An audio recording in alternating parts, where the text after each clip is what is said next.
नमस्कार दोस्तों, मैं रोहन पांडे एक बार फिर से आपका स्वागत एवं अभिनंदन करता हूं। मेरे प्यारे विद्यार्थियों, आज हम एक नए टॉपिक के बारे में बात करेंगे। जैसा कि काव्य शास्त्र हम लोग पढ़ रहे थे, काव्य शास्त्र का एक लेक्चर मैंने आपको पढ़ाया था जिसमें काव्य शास्त्र का इंट्रोडक्शन दिया था। पर काव्य शास्त्र के और भी बहुत हिस्से हैं। वहां मैंने काव्य शास्त्र के मूलभूत तत्वों के बारे में बात किया। आज उसी के आगे दूसरा लेक्चर आप लोगों के सामने लेकर के आने वाला हूं। इसमें हम लोग पढ़ेंगे काव्य रूप के बारे में। क्या पढ़ेंगे? काव्य रूप के बारे में। तो काव्य रूप क्या होता है, पहले वो जान लेते हैं। काव्य रूप थोड़ा सा समझने में दिक्कत हो रही होगी, जैसे ही हम इसको दूसरा नाम देंगे तो आप और सरलता से समझ पाएंगे। दरअसल ये काव्य रूप ही विधाएं हैं। इसको अंग्रेजी में जॉनरे कहा जाता है या इसको जेनर कहा जाता है। जॉनरे या जेनर, इंग्लिश भाषा में इसे जॉनरे या जेनर। गद्य के संदर्भ में इसको हम विधा के नाम से, जबकि यही काव्य में आकर के काव्य रूप के नाम से क्या है, प्रचलित है। जिस तरीके से हम गद्य में देखते हैं कि गद्य में बहुत सारे विधाएं होती हैं। अगर हम किसी बात को लिखते हैं तो किसी न किसी फॉर्मेट में लिखते हैं। उसी फॉर्मेट को ही हम क्या कहते हैं, एक्चुअल में विधाएं। फॉर्मेट में विधा क्या है वो समझे। जैसे आप कोई इंफॉर्मेशन लिख रहे थे, वो निश्चित आकार प्राप्त कर ली तो आपने उसको कहानी कहा। ज्यादा बड़ा हो जाता है तो उसे हम लोग उपन्यास कहते हैं। ऐसे ही एक विधा निबंध की है, एक विधा डायरी की है, रिपोर्टाज है, यात्रा वृत्तांत है, रेखा चित्र है, संस्मरण है। ये सारी विधाएं होती हैं, ये गद्य के क्षेत्र में होती हैं। पर अगर हम काव्य के क्षेत्र में जाकर के देखें तो उसमें काव्य विधाएं न कह करके हम उसे काव्य रूप के नाम से जानते हैं। अब बात करें, काव्य के दरअसल दो रूप प्राप्त होते हैं। एक को कहा जाता है प्रबंध काव्य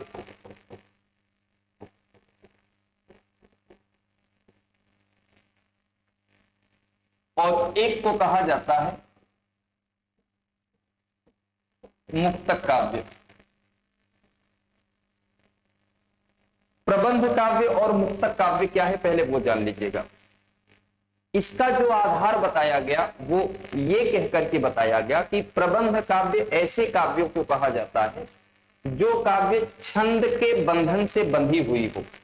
छंद के नियमों में जो सधी और बधी रहती है उसे हम क्या बोलते हैं, प्रबंध काव्य। और मुक्तक काव्य के संदर्भ में कहा जाता है कि ऐसी रचना जो छंद के मर्यादा से मुक्त होती है, छंद के बंधन से मुक्त होती है, उसे हम क्या बोलते हैं, मुक्तक काव्य बोलते हैं। तो प्रबंध काव्य क्या होता है, ये बंधी हुई होती है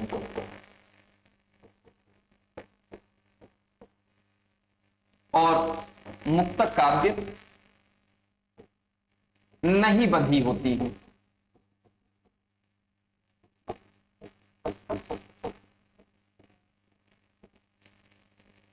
प्रबंध काव्य बंधी हुई और मुक्तक काव्य मुक्त होती है। अब अगर हम प्रबंध काव्य को थोड़ा सा विस्तार लेकर के देखें कि प्रबंध काव्य क्या है काव्य के क्षेत्र में और मुक्तक काव्य क्या है काव्य के क्षेत्र में। प्रबंध काव्य में दरअसल अगर बात करें तो इसको दो भागों में बांट करके देखते हैं। प्रबंध काव्य को एक तो कहा जाता है महाकाव्य और एक आप जानते हैं खंड काव्य के नाम से। एक है आपका महाकाव्य और एक है आपका खंड काव्य।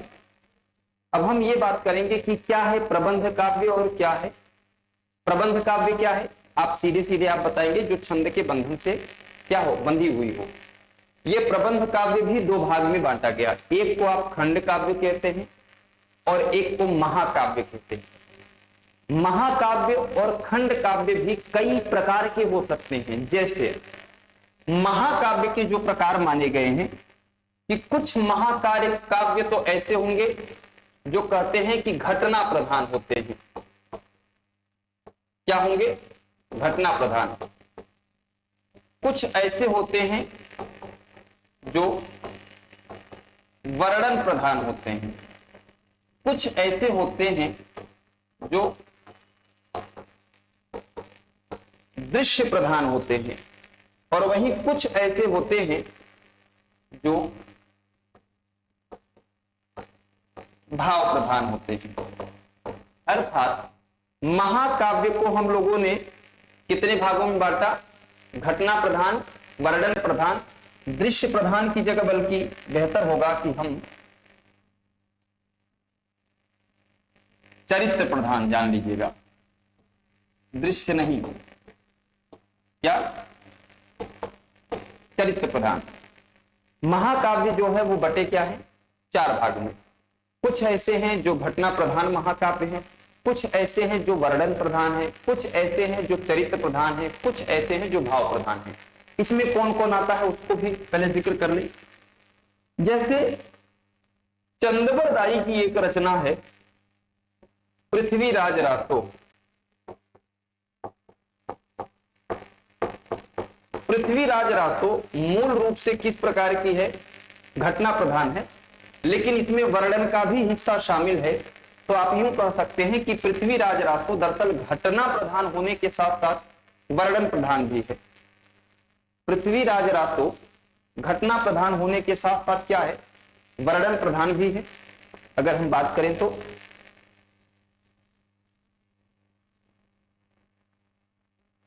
और अगर हम वहीं आगे बात किया जाए, मूल रूप से जो वर्णन प्रधान के अंतर्गत आता है वो है रामचंद्रिका।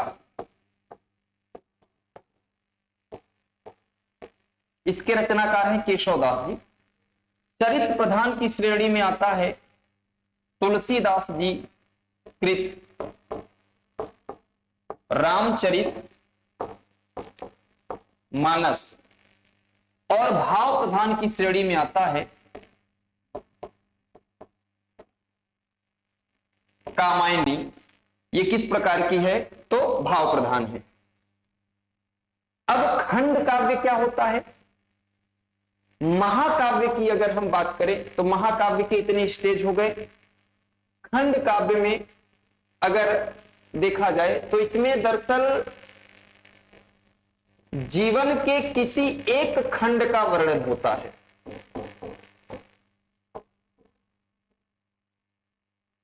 जैसे एक राइटर हैं मैथिली शरण गुप्त। मैथिली शरण गुप्त की एक रचना है यशोधरा।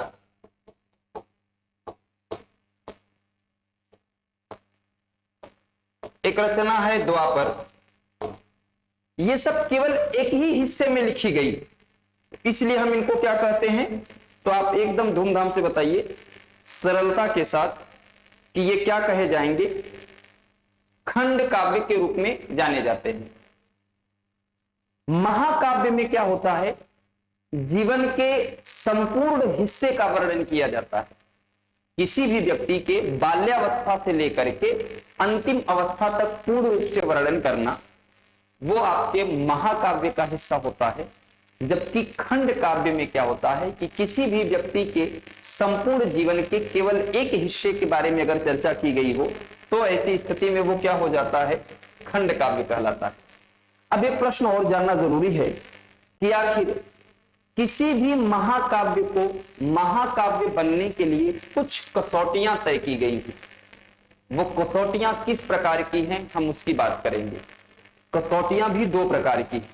पहला, एक तो प्राचीन कसौटी है, माने जो बहुत पहले बनाई गई, पर वर्तमान समय में वो कसौटियां खरी नहीं उतरती हैं। जैसे जिन कसौटियों को मानक मान करके रामचरितमानस को और चंदबरदाई कृत पृथ्वीराज रासो को महाकाव्य की उपाधि दी गई, अगर उन कसौटियों को मानक मानते हुए अगर हम कामायनी को एडजस्ट करेंगे, कामायनी को परखने का प्रयास करेंगे, तो कामायनी महाकाव्य की पृष्ठभूमि पर खरी नहीं उतरती है। ऐसी स्थिति में डॉक्टर नगेंद्र जी ने कहा कि जिस तरह से समय और परिस्थिति के अनुसार रचना में परिवर्तन होता गया, उसकी प्रकृति में परिवर्तन होता गया, ठीक वैसे ही जो मानक पहले तय किए गए थे, जरूरी नहीं है कि आधुनिक रचनाओं के लिए ठीक वही मानक बनाए जाएं, ठीक वही कसौटियां बनाई जाएं। तो दोनों संदर्भों में हम अलग अलग दृष्टिकोण से इन कसौटियों की चर्चा करेंगे। तो अब हम पढ़ते हैं महाकाव्य के होने की क्या क्या कसौटियां हैं, किन किन कारणों से हम किसी भी रचना को महाकाव्य की श्रेणी में ले आते हैं। अब हम उसकी चर्चा करते हैं। आइए देख लिया जाए। तो आप यूं कह सकते हैं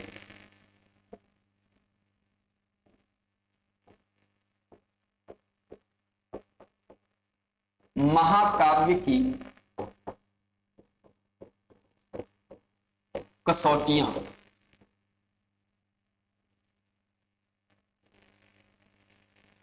एक तो कसौटी हम मान लेते हैं जो परंपरागत रही है, और वहीं एक कसौटी हम मानेंगे जो आधुनिक समय में तय किया गया है। अब अगर हम परंपरागत कसौटियों में देखें तो कौन कौन सी बातें आती हैं, पहले वो जान लेते हैं। कहा यह जाता है कि किसी भी ग्रंथ में, किसी भी रचना में रस के तत्व का होना जरूरी है, जिसे आप अंगी रस कहते हैं। क्या कहा जाता है? अंगी रस।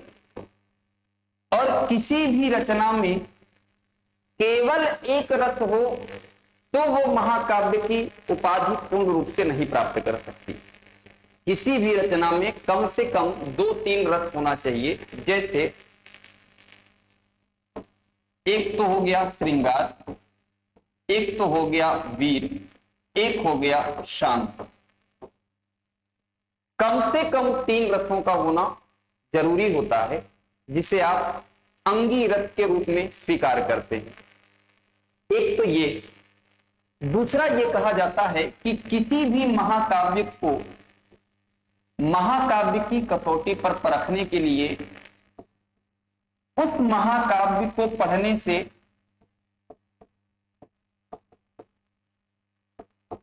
चारों पुरुषार्थ के बारे में वर्णन हो जाए।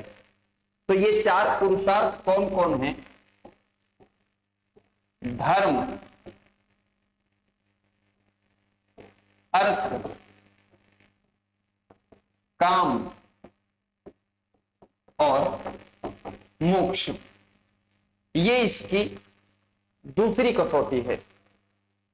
ऐसा महाकाव्य जिसमें धर्म, अर्थ, काम और मोक्ष, इन चारों पुरुषार्थों का तत्व पाया जाता है, उसे महाकाव्य माना जाता है। तीसरी कसौटी,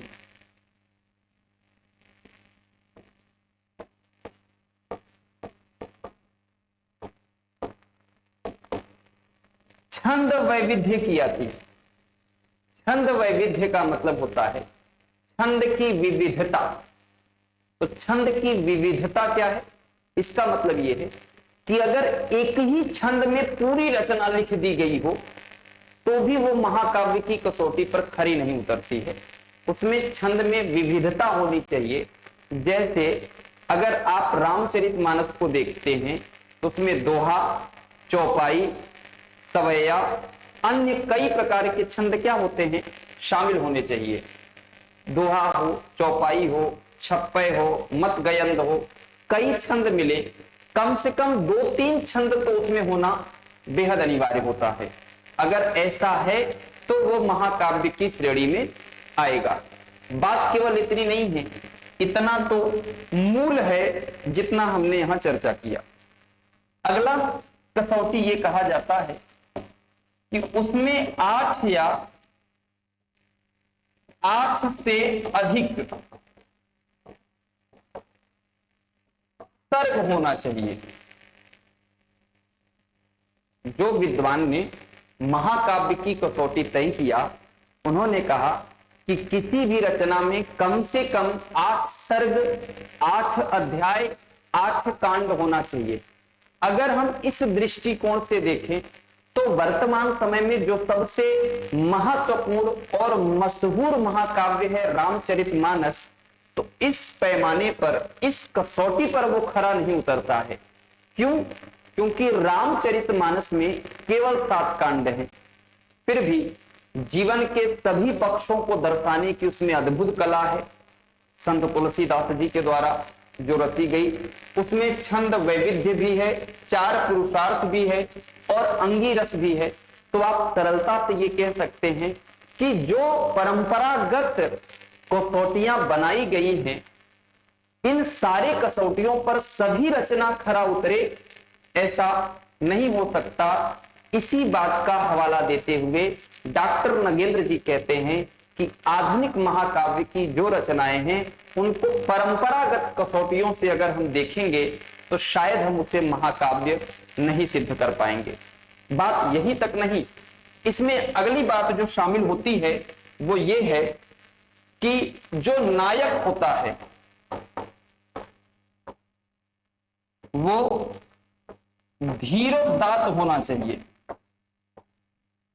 धीरोदात्त का मतलब उसके अंदर धैर्य होना चाहिए, उदारता होनी चाहिए, समय और परिस्थिति के साथ समन्वय करने की क्षमता होनी चाहिए। ऐसे लक्षण से वो भरपूर होना चाहिए। नायक में ओछापन नहीं होना चाहिए।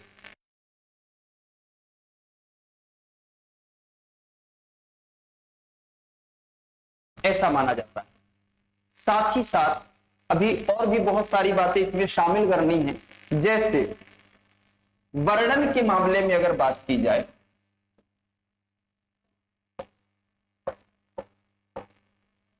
कि कोई भी रचना जिस समय लिखी जाती है, जिस समय की होती है, उस समय के सामाजिक स्थिति क्या थी, आर्थिक स्थिति क्या थी और आध्यात्मिक स्थिति क्या थी, इन सब का भौगोलिक स्थिति क्या थी, ये सारी बातें उसमें समाहित होनी चाहिए।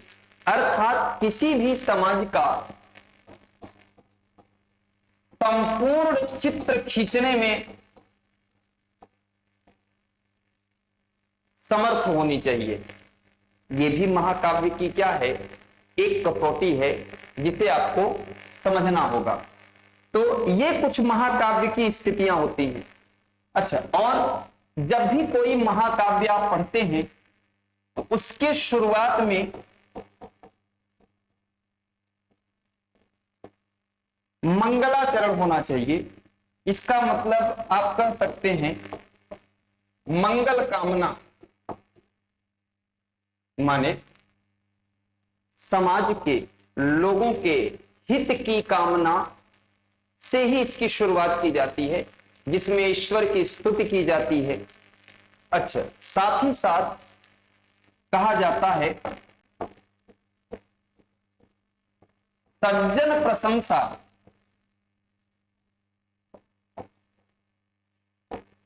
और दुर्जन निंदा होनी चाहिए। अर्थात उस काव्य को पढ़ने से ऐसा प्रतीत होना चाहिए कि वह व्यक्ति जो सदकर्म करता हो, वह व्यक्ति जो दूसरों के प्रति अच्छी सोच रखता हो, उसकी प्रशंसा होनी चाहिए, और वह व्यक्ति जिसका नेगेटिव कैरेक्टर हो, उसकी बुराई होनी चाहिए।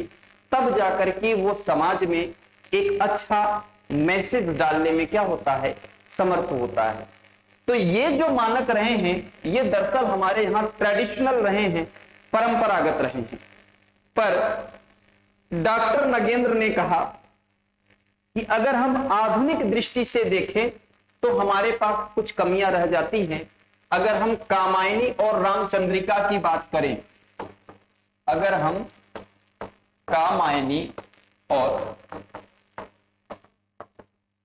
रामचंद्रिका की बात करें, और अगर हम ये सोचें कि हम इस पेरीमीटर पर जा करके हम ये बात सिद्ध कर सकें कि परंपरागत जितने भी कसौटियां मानी गई है एक महाकाव्य को बनाने में, अगर इन आधारों पर हम कामायनी या रामचंद्रिका या फिर उपाध्याय हरिऔध जी का प्रिय प्रवास अगर देखेंगे तो वो उस पर खरे नहीं उतर पाएंगे।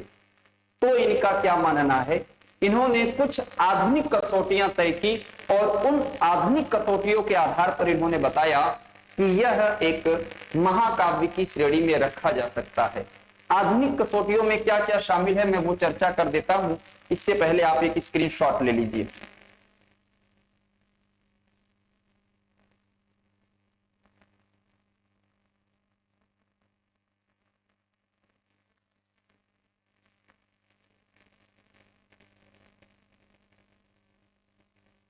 आइए देखें आधुनिक कसौटी में क्या कहा गया।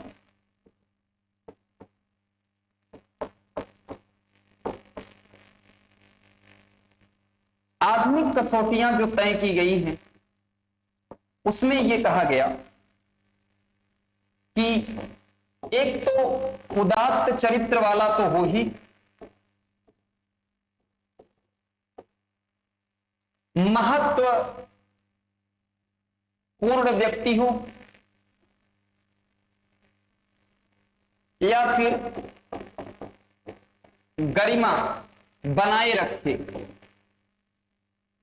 इसमें अगर नायक का जो चरित्र है वो इन पेरीमीटर पर ठीक है, उदात्त भी है, महत्वपूर्ण भी है, गरिमापूर्ण है, तो ऐसी स्थिति में हम उसे क्या मानेंगे, महाकाव्य। ये आधुनिक दृष्टिकोण बता रहे हैं, ये परंपरागत नहीं है। वहीं भाव प्रधानता हो, यदि आपने कोई ग्रंथ लिखा, महाकाव्य लिखा, और अगर उसमें भावात्मक अनुभूतियां न हो तो वो भाव प्रधान नहीं हो पाएंगी। कामायनी भाव प्रधानता के आधार पर ही क्या कही जाती है, महाकाव्य कहा जाता है। जैसा कि अभी स्टार्टिंग मैंने बताया कि महाकाव्य घटना प्रधान होता है, वर्णन प्रधान होता है, चरित्र प्रधान होता है और भाव प्रधान हो सकता है। तो ये भाव प्रधान एक लक्षण है, प्लस साथ ही साथ भाषा शैली। कोई भी रचना जिस समय लिखी जाती है उस समय के समाज की जो भाषा शैली है उसका समर्थन करने में वो योग्य होनी चाहिए, सही ढंग से उसे प्रस्तुत कर सके, ये बात भी होना उसके लिए बेहद आवश्यक है। तो ये कुछ मानक तय किए हैं डॉक्टर नगेंद्र जी।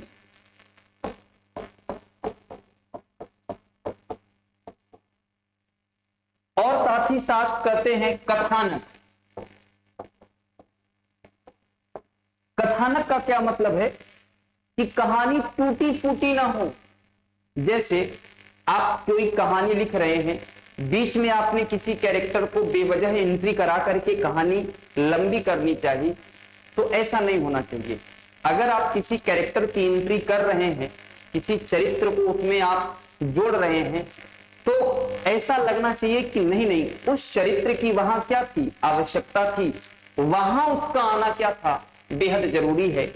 इस शैली में वो लिखी होनी चाहिए। और कार्य, किसी भी महाकाव्य का जो सबसे मूलभूत है, समाज को एक अच्छा संकेत प्रस्तुत कर सके, समाज के बारे में एक बेहतर प्रेजेंटेशन रख सके। ये सारी चीजें जो रखी गई हैं वो किस आधार पर हो गई हैं, आधुनिकता के आधार पर। तो ये रहा, आज हम जाने हैं, मूल रूप से जो जानना था वो महाकाव्य की कसौटियां क्या होती हैं। तो इससे पहले दो तीन बातें ध्यान रखिएगा। जो गद्य में विधा कही जाती है, जिसे हम गद्य में क्या कहते हैं, विधा कहते हैं, वही हमारे काव्य में काव्य रूप के रूप में जाना जाता है। काव्य रूप मुख्यतः दो प्रकार के होते हैं, एक तो हो गया प्रबंध, एक हो गया मुक्तक काव्य। फिर महाकाव्य जो है वो और प्रबंध काव्य, ये दोनों किसके हिस्से हैं, तो आप बोलेंगे कि प्रबंध काव्य के दो हिस्से कौन कौन से हैं, एक तो महाकाव्य है, दूसरा खंड काव्य है। महाकाव्य में क्या होता है कि जीवन के संपूर्ण चरित्र का वर्णन होता है, जीवन के संपूर्ण चरित्र का वर्णन, और जबकि यहां खंड काव्य में किसी भी व्यक्ति के जीवन के किसी एक हिस्से का वर्णन होता है। महाकाव्य घटना प्रधान भी हो सकता है, वर्णन प्रधान हो सकता है, चरित्र प्रधान हो सकता है, भाव प्रधान हो सकता है। यदि आपसे पूछा जाए कि कामायनी किस प्रकार का महाकाव्य है, तो आप बताएंगे भाव प्रधान। रामचरितमानस चरित्र प्रधान, रामचंद्रिका वर्णन प्रधान, पृथ्वीराज रासों के संदर्भ में कहा जाता है घटना प्रधान। क्या ये बात ठीक ठाक ढंग से जान गए हैं? जैसे कुछ रासो काव्य हैं, जैसे एक है बीसल देव रासो,